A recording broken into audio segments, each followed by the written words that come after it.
Most people get paid and they do this. They pay their bills, they maybe hopefully set aside some for taxes, they save what's left, and then maybe they invest some of the small scraps. But the problem with that is that's how you stay broke for 40 years. Now, I do the exact opposite. Every time money hits my account, and it's the reason why my assets pay for my life instead of the other way around. Now, in order to do this, there's 5 steps. It's gonna take about 10 minutes. Let me give you the routine.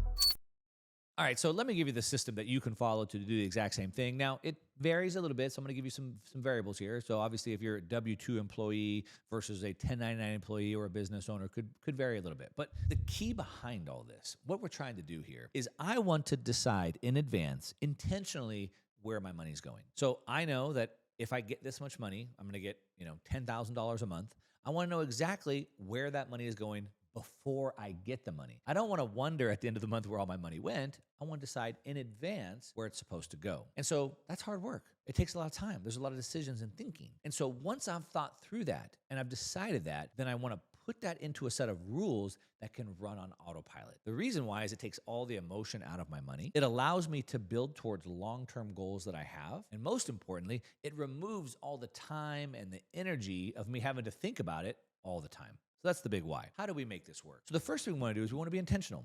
When I receive money, what do I want to do? More specifically, what do I want my life to look like? If I want to retire one day and my goal to retire is to have rental properties and I need to save up money to buy the rental property, then I should make that a rule. I should pull money out of every check to go into an account that can save up money to buy a rental property one day. If I'm a business owner, I should probably pull money out to put into my operating expenses. I should probably put money set aside for taxes, maybe money set aside to buy another business or do M&A, something like that. So let me break down 5 accounts that I think most people could use right away. So number 1, when money comes in, it should go into one account, but you never spend from that account, okay? The money comes in and it's only used, that account's only used for distribution. Now, I would set up 5 accounts. Really, I go to 10 accounts, but let me just give you the first 5. So the first thing is I want to have money transfer to an operating expense account.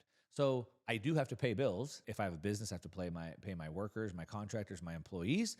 I need to set aside that for my rent, my electricity, my internet bills, all that, operating expenses. So what percentage of my income should cover operating expenses? This is the key piece. You see, what happens is most people spend that money and then they deal with what's left over. But I want to do it the opposite. What percentage do I want to have of my income go to my operating expenses? That money goes in there. Now I'm forced to deal with that constraint.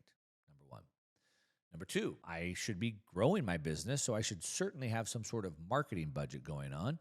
What percentage of my revenue should go towards marketing? I should predefine that, and I should transfer that money automatically. Now, ultimately, as a business owner, I also want to have some profit. If you're an employee, this might be a long-term savings account that you want to, put into a real estate property or something like that. And I want to pull that. What percentage should I pull off the top for myself? 10%, 20%, what can I afford? I want to put that there. And so each one of these accounts that I need are predetermined with an amount, with a percentage. And so as soon as that money hits my account, it automatically makes the transfers. No manual work needed. Now, there's a bunch of ways that you could do this. You can just go down to your bank with a piece of paper and say, open up these 5 accounts and then set up automatic bill pay with these accounts. That's an easy way to do it. Of course, you could do it manually every month. I don't recommend that.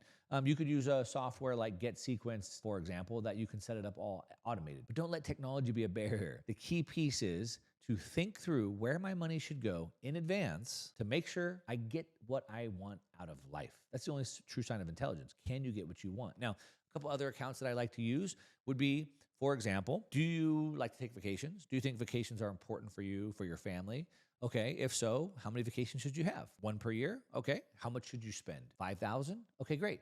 What you can do is then automatically, every time money hits your account, start to fund the vacation account. That way, when it's time to take a vacation, your kids are on summer break, the money's there, we can go. If you don't start planning for these things are hopes, they're dreams, but they never become reality. What else do you want in your life? Let's say that you like to drive a new car. Every 3 years, I want a new car. Great. What kind of car would you buy? What would your down payment be? So then I take that down payment, amortize that over 3 years, and I can put that money into an account every single month to make sure that I'm getting what I want out of life. If you don't put this down, if you don't make a rule, if you don't make this automated, it's a hope, it's a dream. And what they say about hopes and dreams is that if you don't sacrifice today, take the time to do this, if you don't sacrifice today to achieve your hopes and dreams, then those dreams become the sacrifice. So it's up to you what you want to do. All right, so after you get this set up and running, now you have all these accounts with all this money, but what do you do with it there? Because you certainly don't want to just leave it there doing nothing. Now, before I break into that, I do want to let you know real quick, if you like these videos, but you want to see this live, you want to see it with real numbers on a real screen, I am running a live workshop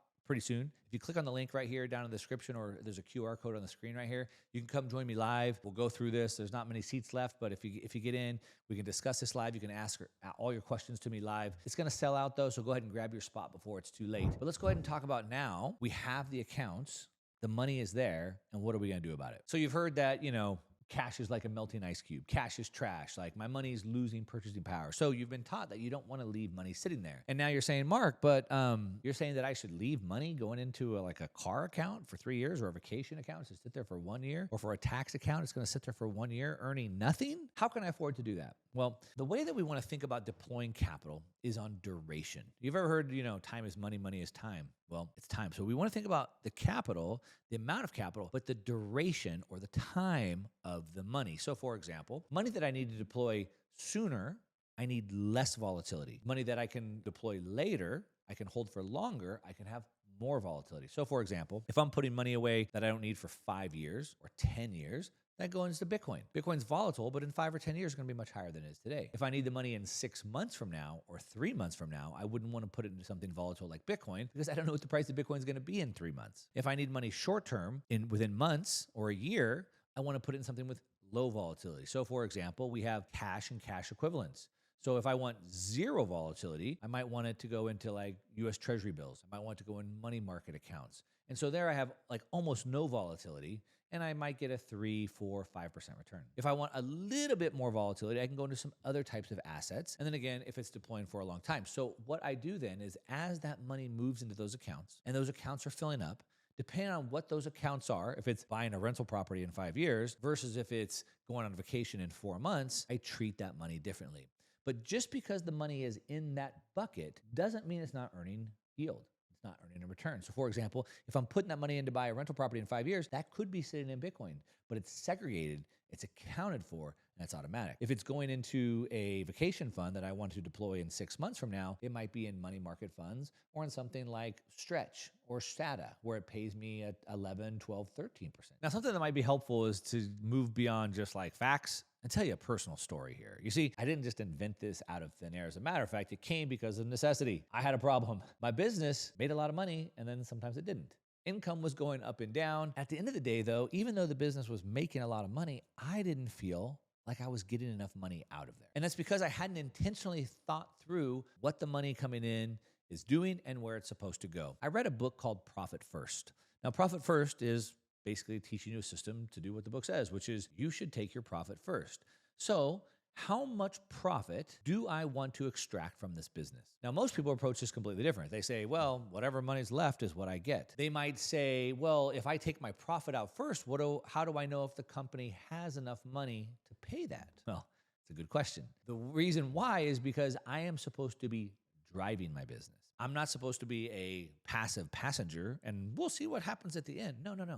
I need to set constraints. All of life is about setting constraints. Time management is, I have to accomplish this task. Here's how much time I'm allotting for it, so I make sure I get it done in that time. And running your business, setting up these accounts, paying yourself profit is the same way. I set constraints. I will spend X% on marketing. I will spend X% on operating expenses. I will take X% of profit. And when you do it that way, you force yourself to get creative. You force yourself to hold yourself accountable. And so if you want to know more about this entire system, go ahead and read the book Profit First.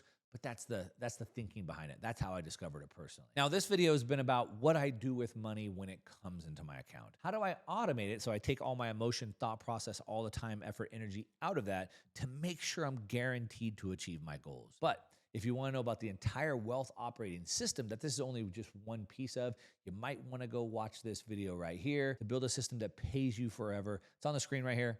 I'll see you over there.